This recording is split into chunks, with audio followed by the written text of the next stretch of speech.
आइए तुलसी Tapovan YouTube channel में आप सभी भक्तों का हृदय से बहुत बहुत आदर है।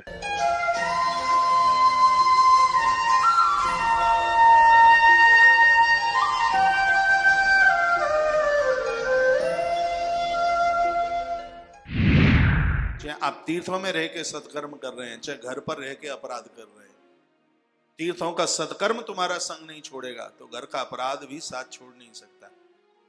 यस्मिन काले च देशे च वयसाया दृशेन चह कृतम स्वा अशुभम कर्म तथत्ता तेन भुंजते। जिस समय, जिस क्षेत्र में, जिस अवधि में जो किया गया है शुभ और अशुभ कर्म, इस बात को व्यक्ति भुला ना दे, उसको उसका अच्छा बुरा भोगना ही पड़ेगा। कितना सुंदर यहां वर्णन किया है। आगे है, गरुणदेव ने कहा भगवान आप ये बताइए, आप निष्ठुर तो हैं नहीं।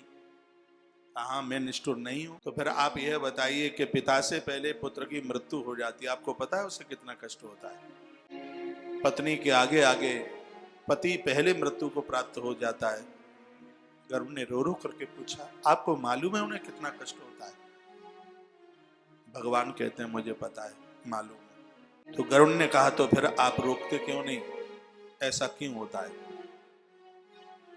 भगवान कहते हैं वो मेरे बस में नहीं है और रोकना मेरे बस में नहीं है।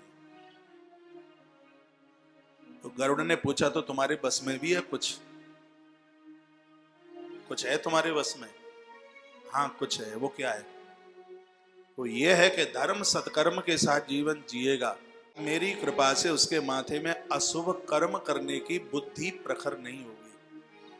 जब अशुभ कर्म करेगा ही नहीं तो ये जितनी भी अनहोनियां हैं जो हो जाती हैं तो होंगी नहीं। वो मेरे द्वारा दिए गए वो परिणाम नहीं है, ये तो उसके किए गए कार्यों का फलादेश है। भगवान कहते हैं,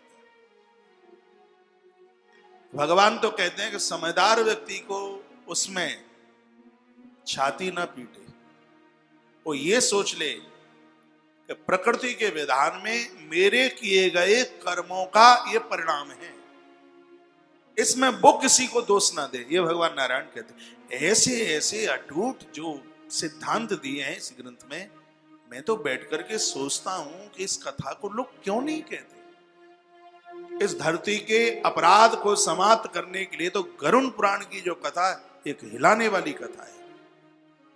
ऐसी कथा है रो रो करके आंखें सूज जाएंगी। गलती का एहसास करते करते